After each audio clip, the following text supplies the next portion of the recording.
Hi guys, ಇಲ್ಲಿ ನಾನು ಕೆಲವೊಂದು ಡ್ರೈ ಫ್ರೂಟ್ಸ್ಗಳನ್ನ ತಗೊಂಡಿದ್ದೀನಿ. ಬಾದಾಮ್, ಕ್ಯಾಶ್ಯೂ, ವಾಲ್ನಟ್, ಡೇಟ್ಸ್ ಮತ್ತು ಅಗಸೆ ಬೀಜ, ಸೂರ್ಯಕಾಂತಿ ಬೀಜ,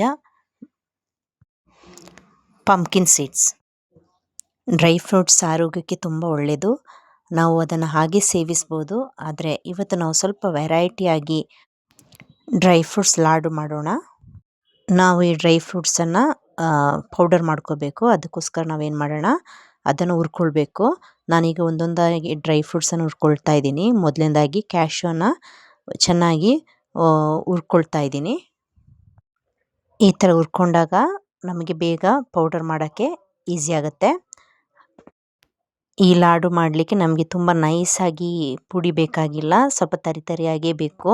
ಹಾಗಾಗಿ ನೋಡಿ ನಾನು ಈ ಥರ ಹುರ್ಕೊಳ್ತಾ ಇದ್ದೀನಿ. ಮೊದಲನೇದಾಗಿ ನೋಡಿ ನಾನು ವಾಲ್ನಟನ್ನು ಹುರ್ಕೊಳ್ತಾ ಇದ್ದೀನಿ. ಅದಕ್ಕೋಸ್ಕರ ವಾಲ್ನಟನ್ನು ಕೂಡ ಬಾಣಲಿಯಲ್ಲಿ ಹಾಕ್ತಾ ಇದ್ದೀನಿ.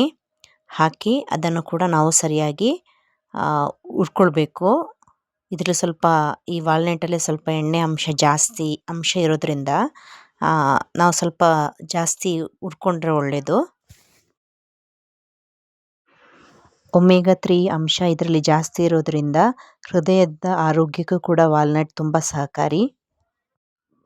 ನೆನಪಿನ ಶಕ್ತಿ ಕಡಿಮೆ ಇರುವಂತಹ ಮಕ್ಕಳಿಗೆ ವಾಲ್ನಟನ್ನು ಕೊಡೋದ್ರಿಂದ ಅವರ ಸ್ಮರಣ ಶಕ್ತಿಯನ್ನು ನಾವು ಹೆಚ್ಚಿಸಬಹುದು.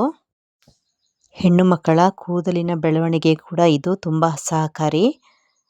ನೋಡಿ, ಈಗ ನಮ್ಮ ವಾಲ್ನಟ್ ಚೆನ್ನಾಗಿ ಹುರಿದಿದೆ. ಇದನ್ನು ನಾವು ಎತ್ತಿಟ್ಕೊಳ್ಳೋಣ. ಈಗ ನಾನಿಲ್ಲಿ ಬಾದಾಮನ್ನು ಹುರ್ಕೊಳ್ತಾ ಇದ್ದೀನಿ. ಅದಕ್ಕಾಗಿ ಬಾದಾಮನ್ನು ಕೂಡ ಬಾಣಲಿಯಲ್ಲಿ ಹಾಕ್ತಾ ಇದ್ದೀನಿ. ಬಾದಾಮನ್ನು ಕೂಡ ನಾವು ಚೆನ್ನಾಗಿ ಹುರ್ಕೊಳ್ಬೇಕು. ನೋಡಿ, ಈ ಬಾದಾಮಿನಲ್ಲಿ ಪ್ರೋಟೀನ್ಸ್, ಫೈಬರ್ ಮತ್ತು ವಿಟಮಿನ್ ಇ ಹೆಚ್ಚಿನ ಅಂಶದಲ್ಲಿ ಒಳಗೊಂಡಿದೆ. ಇದು ಆರೋಗ್ಯಕ್ಕೆ ತುಂಬ ಒಳ್ಳೆಯದು. ಬಾದಾಮಿಗೆ ಚೆನ್ನಾಗಿ ಹುರಿದಿದೆ. ಈಗ ನಾವು ಉಳಿದಂತಹ ಅಗಸೆ ಬೀಜ, ಸೂರ್ಯಕಾಂತಿ ಬೀಜ, ಪಂಪ್ಕಿನ್ ಬೀಜ ಇವುಗಳನ್ನೆಲ್ಲ ಒಟ್ಟಿಗೆ ಹಾಕಿ ನಾವು ಹುರ್ಕೊಳ್ಬೇಕು.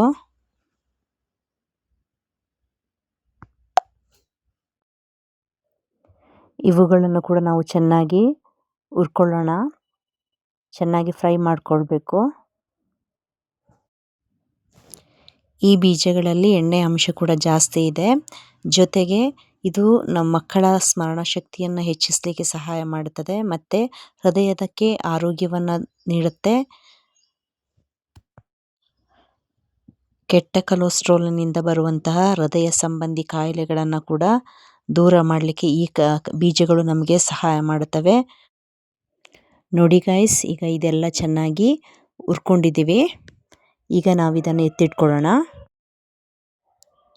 ಇನ್ನು ನಮಗೆ ಬೇಕಾಗಿರುವಂಥದ್ದು ಉಂಡೆ ಕಟ್ಟಲಿಕ್ಕೆ ಬೇಕಾಗಿರುವಂಥ ಪಾಕ. ಅದಕ್ಕೆ ಅದೇ ಬಾಣಲಿಯಲ್ಲಿ ನಾವು ಒಂದು ಬೆಲ್ಲದ ಪೀಸನ್ನು ಹಾಕಿ ಪಾಕ ಮಾಡ್ಕೋಬೇಕು. ಇದೇ ಸಮಯದಲ್ಲಿ ನೋಡಿ, ನಾನು ಹುರಿದಂಥ ಎಲ್ಲ ಡ್ರೈ ಫ್ರೂಟ್ಸ್ಗಳನ್ನು ತರಿಯಾಗಿ ನಾನು ಪೌಡರ್ ಮಾಡಿ ಇಟ್ಕೊಂಡಿದ್ದೀನಿ. ಜೊತೆಗೆ ನೋಡಿ, ನಮ್ಮ ಡೇಟ್ಸು ಅದನ್ನು ಈ ಥರ ಚಿಕ್ಕದಾಗಿ ಹೆಚ್ಚಿಟ್ಕೊಂಡಿದ್ದೀನಿ.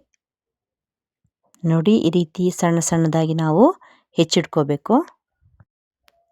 ಈಗ ನಾವು ಬಾಣಲಿಗೆ ಮಾಡಿಟ್ಕೊಂಡಂತಹ ಬೆಲ್ಲದ ಪಾಕವನ್ನು ನಾವು ಹಾಕೋಣ. ಆ ಪಾಕಕ್ಕೆ ನಾವು ಪೌಡರ್ ಮಾಡಿ ಇಟ್ಕೊಂಡಂಥ ಎಲ್ಲ ಡ್ರೈ ಫ್ರೂಟ್ಸ್ಗಳನ್ನು ನಾವು ಸೇರಿಸೋಣ ಮತ್ತು ಚೆನ್ನಾಗಿ ಮಿಕ್ಸ್ ಮಾಡಬೇಕು. ನಾವು ಚೆನ್ನಾಗಿ ಈಗ ಮಿಕ್ಸ್ ಮಾಡಿದ್ದೀವಿ. ನೋಡಿ, ಬೆಲ್ಲದ ಪಾಕದೊಂದಿಗೆ ಚೆನ್ನಾಗಿ ಮಿಕ್ಸ್ ಆಗಿ ಈಗ ಉಂಡೆ ಕಟ್ಟುವ ರೂಪದಲ್ಲಿ ಬಂದಿದೆ.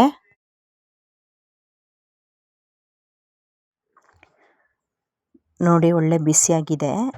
ಈಗ ನಾವು ಅದನ್ನು ಉಂಡೆ ಕಟ್ಕೋಬೇಕು. ಬಿಸಿ ಇರೋದ್ರಿಂದ ಸ್ವಲ್ಪ ಕಷ್ಟ. ಅದನ್ನು ಸ್ವಲ್ಪ ಸ್ವಲ್ಪ ತೆಗೆದು ನೋಡಿ, ಈ ರೀತಿಯಾಗಿ ನಾವು ಉಂಡೆ ಕಟ್ಟೋಣ.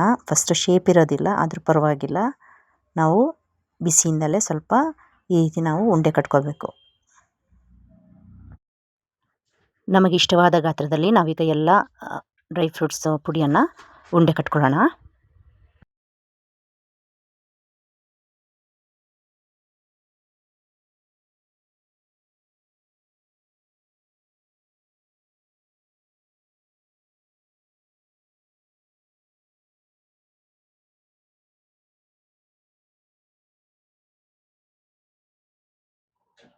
ಈಗ ನೋಡಿ ನಾವು ಮತ್ತೊಮ್ಮೆ ಉಂಡೆ ಕಟ್ಟಿರುವಂಥ ಈ ಲಾಡುವನ್ನು ಒಂದು ಒಳ್ಳೆ ಶೇಪ್ಗೆ ತರೋಣ.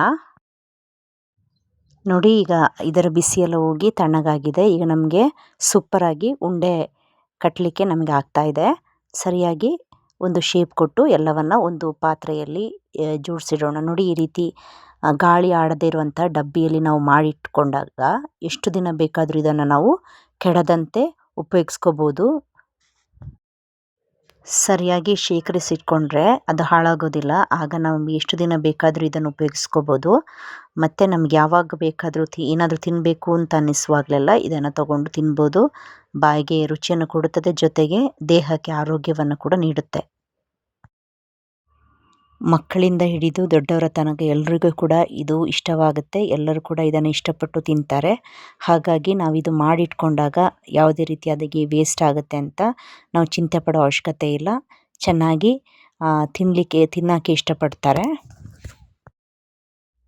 ಇನ್ನೊಂದು ವಿಷಯ ಏನಂತ ಹೇಳಿದರೆ, ಇದಕ್ಕೆ ನಾವು ಬೆಲ್ಲದ ಪಾಕವನ್ನು ಉಪಯೋಗಿಸಿದ್ವಿ. ನಾನು ಕೇವಲ ಒಂದು ಬೆಲ್ಲವನ್ನು ಮಾತ್ರ ತೊಗೊಂಡಿದ್ದೀನಿ. ಇದೇ ಸ್ವಲ್ಪ ಹೆಚ್ಚಿನ ಸಿಹಿ ಇದೆ. ಅದು ಸಿಹಿ ಜಾಸ್ತಿ ಬೇಕಂತ ಹೇಳಿದರೆ ನೀವು ಜಾಸ್ತಿ ಬೆಲ್ಲವನ್ನು ಉಪಯೋಗಿಸ್ಕೋಬೋದು. ಕಮ್ಮಿ ಬೇಕಂತ ಹೇಳಿದರೆ ಕಮ್ಮಿಯಾಗಿ ಉಪಯೋಗಿಸ್ಕೋಬೋದು. ಇದನ್ನು ನೀವು ನಿಮ್ಮ ಮನೆಗಳಲ್ಲಿ ಕೂಡ ಮಾಡಿ ಮಕ್ಕಳು ಬಹಳ ಸಂತೋಷದಿಂದ ಇಷ್ಟಪಡ್ತಾರೆ, ತಿನ್ನಲಿಕ್ಕೆ ಇಷ್ಟಪಡ್ತಾರೆ. ಹಾಗಾಗಿ ಮಕ್ಕಳು ಮಾತ್ರ ಅಲ್ಲ, ಹಿರಿಯರು ಕೂಡ ಎಲ್ಲರೂ ಕೂಡ ಇದನ್ನು ತಿನ್ನಲಿಕ್ಕೆ ಇಷ್ಟಪಡ್ತಾರೆ. ಹಾಗಾಗಿ ಇದನ್ನು ನೀವು ನಿಮ್ಮ ಮನೆಗಳಲ್ಲಿ ಮಾಡಿ ನಿಮ್ಮ ಅಭಿಪ್ರಾಯವನ್ನು ಕಮೆಂಟ್ಸ್ ಮೂಲಕ ತಿಳಿಸಿ. ನನ್ನ ಚಾನಲನ್ನು ಸಬ್ಸ್ಕ್ರೈಬ್ ಮಾಡಿಕೊಳ್ಳಿ, ಬೆಲ್ ಐಕನನ್ನು ಒತ್ತಿ. ಹಾಗಾಗಿ ನಾನು ಮಾಡುವಂಥ ಎಲ್ಲ ವಿಡಿಯೋಗಳು ನಿಮಗೆ ನೋಟಿಫಿಕೇಷನ್ ಬರುತ್ತೆ. ನಿಮ್ಮ ಫ್ರೆಂಡ್ಸ್ಗೂ ಶೇರ್ ಮಾಡಿ. ಇಷ್ಟವಾದರೆ ಲೈಕ್ ಕೊಡಿ. Thanks for watching.